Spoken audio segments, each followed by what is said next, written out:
right, folks. Well, as I mentioned today earlier, and as Terry introduced for me, I'm going to talk about being against magical embroidery thinking today a little bit. And if there's one thing I consistently see in the larger world of embroidery digitizing drives me nuts, it's that the largely unfounded way in which embroiderers try and fix their problems. Though I've taught many times how to tell the difference between digitizing disasters and the most common machine-related catastrophes, every trip to the comments on any YouTube video or Instagram post or Facebook question finds me buried in a mass of this magical thinking. Strictly defined, magical thinking is the belief that your thoughts, wishes, or actions can directly cause external, unrelated events in ways that defy logical cause or effect.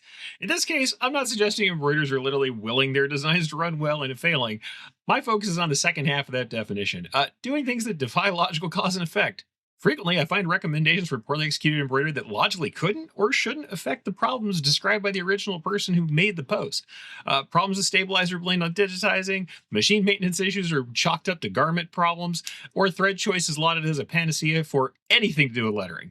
Something I'm going to talk about in detail. The truth is, though, that some of these tips can be helpful in the right circumstances, but most of the information is repeated and funneled through a telephone game of diminishing usefulness as suggestions become stripped from their original context. Today, I'm going to combat a little of this magical thinking by describing some of the common refrains of the embroidery world and just reframing it in the physicality of what really happens with embroidery and why we make the changes that we make. And the one I'm going to talk about today very briefly is 60-weight thread. If you see anyone stitching small lettering, no matter the issue they may have, the first thing that anyone says if there's any kind of problem is they want to switch to thinner thread, switch to 60 weight. This is actually a sound practice in a lot of ways, but you have to think about what the thinner thread offers to understand why or why not to use it in your particular situation. Thinner thread accompanied by a thinner needle for 60-weight thread, that's a 65-9 needle, will allow you to create shorter stitches without dropping the needle in the hole from the previous stitch penetration. It can result in finer detail and a smoother edge due to the use of higher densities to create coverage and the allowance of that about 25% thinner satin stitches and smaller lines.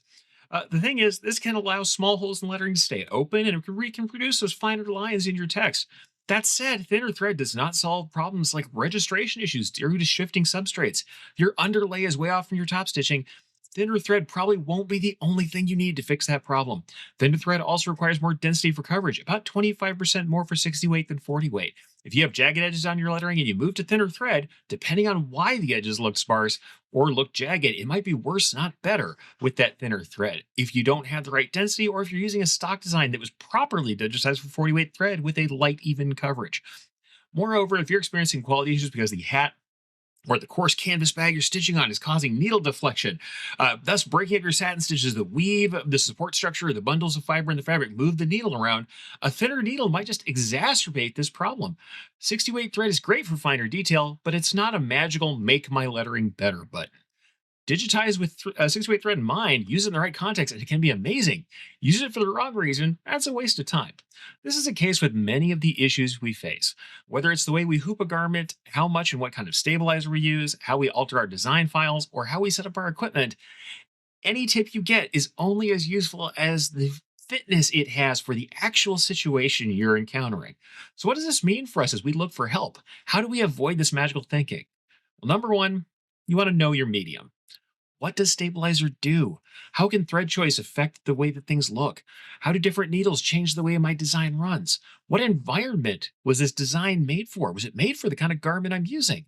How does material texture affect the clarity of my lines? What can changing a parameter in my digitizing software like density do to affect a design? You have to think logically and physically about what can and can't be changed at each stage of the production and know the levers you have to adjust for the process. You need to know if you're adjusting something in the design, adjusting something in the hooping, adjusting something the way the machine operates, what that does to your overall outcome and where it makes sense. You need to observe and ask questions. What is actually happening in the hoop the design runs? I know lots of folks don't want to watch a machine run endlessly, but when you're having trouble with the design or when you're just learning, it really is important to observe. If something's out of place, watch the design run and look for the problem. Is the stabilizer not stout enough for the heavy design? Is the material slipping in the hoop? Is the hoop shifting on the machine? Is the direction of stitching pushing material around in an unexpected way as it's moving? What is actually happening? And that's something that you have to look and be curious and take note to do. Also, you want to test scientifically. Make a hypothesis based on what you know and what you observe when you're trying to fix things. Make a controlled change and test it out.